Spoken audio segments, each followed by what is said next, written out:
This year's Valedictorian goes to a member of our National Honor Society with a 4.58 weighted GPA. As a National AP Scholar, he's graduating with 15 AP classes and is one of our 2 National Merit finalists. As a U.S. Presidential Scholar semifinalist, the Federal Department of Education in Washington has placed him among our nation's 700 top students out of 3.5 million graduating students this year. He's played basketball every year for CCS since he was in 7th grade, which is fitting since he's attending a university where NCAA basketball championships are relatively common. He is enrolled at the University of North Carolina, Chapel Hill, majoring in finance and computer science. Congratulations, Jakob Klemm.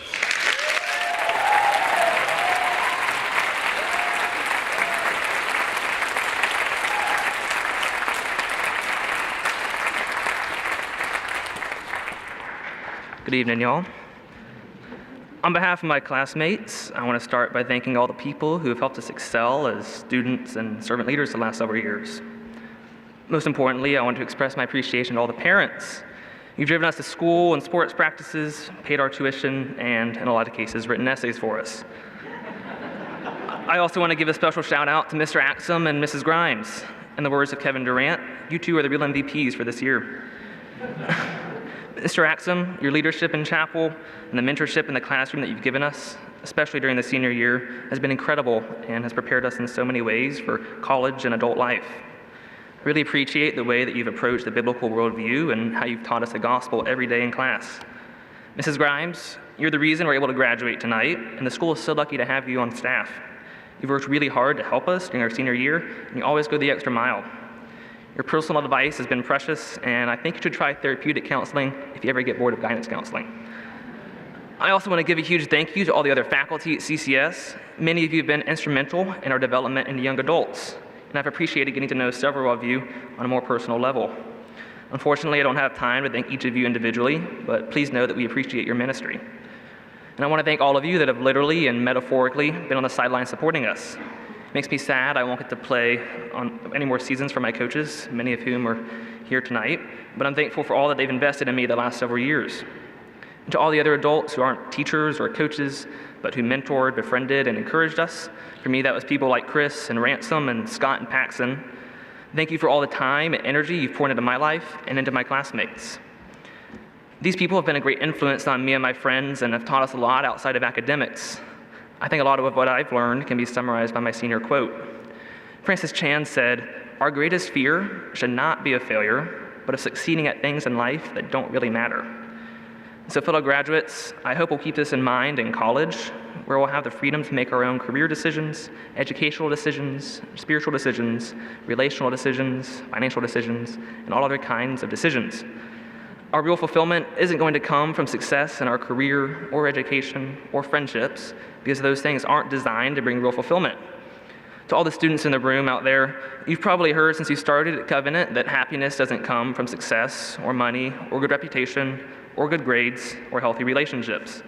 For now, though, that concept is really just a Christian cliche, and it'll stay that way until you actually have an experience or two where you're let down by these kinds of things. So unfortunately, pain is inevitable. I've had a few of these experiences the last couple of years, but I think the college application journey is the most applicable to all the underclassmen here tonight. It's hard to overstate how overwhelming college becomes when you're a senior, but it really is the topic of the year, and people start asking you all the way back in August, so where are you going to school? If you'd asked me at any point in time in my high school career what my dream college was, I usually would have said Duke. I've been a Duke basketball fan for years, and I still have a couple Duke posters hanging up in my room, which is really ironic considering where I'm actually going to school this fall. Pretty much all the energy I invested into my academics and extracurriculars was to help me get into Duke or a similar school. So obviously I was pretty disappointed when I got waitlisted at Duke, because in college terms, a waitlist isn't much better than a rejection. What's also ironic is that UNC, where I am going, was literally the last school I applied to. I didn't know anything about it, but I saw I had a good business school, didn't have a long essay to write like the other colleges, so I figured why not apply. Anyway, I got waitlisted at Duke and got into UNC, which left me dealing with the fact that maybe God didn't want me at my dream school, but rather that God was directing me to my dream school's arch rival. You can imagine that I was really conflicted 5 weeks later after I decided to attend UNC, when I actually did get to Duke off the waitlist, thus continuing this roller coaster of emotions and uncertainty associated with college admissions.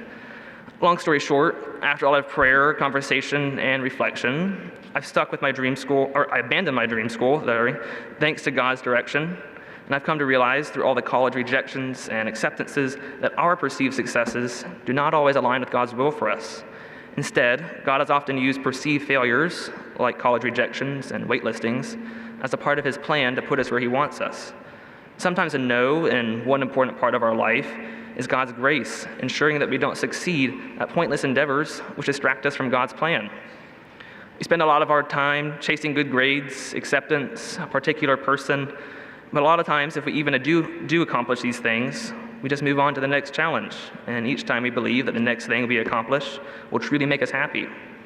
I'm standing up here giving the Valedictorian speech, and I can tell you that straight A's do not bring real happiness, because grades and test scores and colleges fall into that category of things that don't really matter in the long run when you consider that the long run is eternity for the Christian. When we invest our happiness in awards or grades or a certain school or a possession, we will always be disappointed because those things don't really matter in light of eternity and in light of what God says is actually important. It's hard to communicate this concept to my own generation, where everyone is chronically anxious about everything, but it's my prayer that my peers here will focus on things that are truly important in the long run.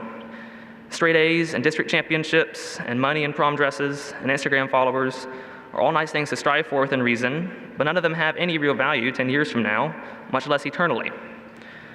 Rather than spending time in college and high school pursuing fulfillment with your chosen vice or idol, I would encourage all of you, myself included, to focus on building a firm foundation for your relationship with Christ.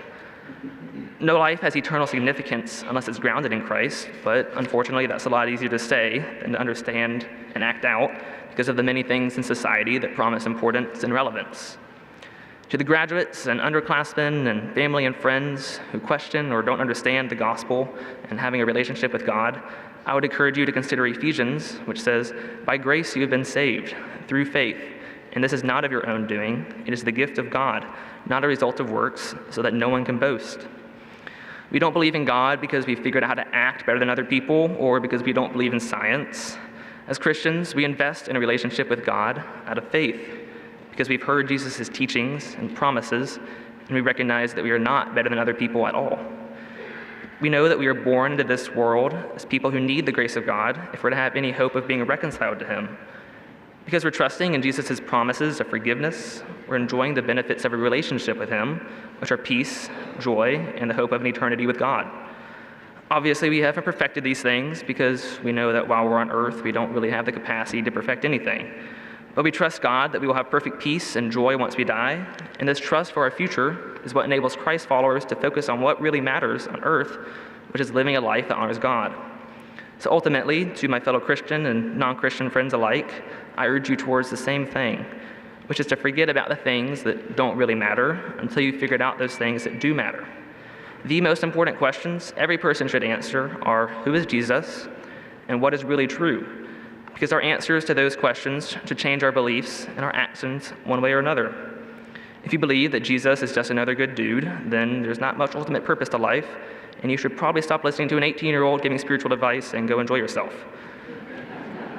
But if you believe that Jesus is God, then that changes everything about why you learn, love, work, and live.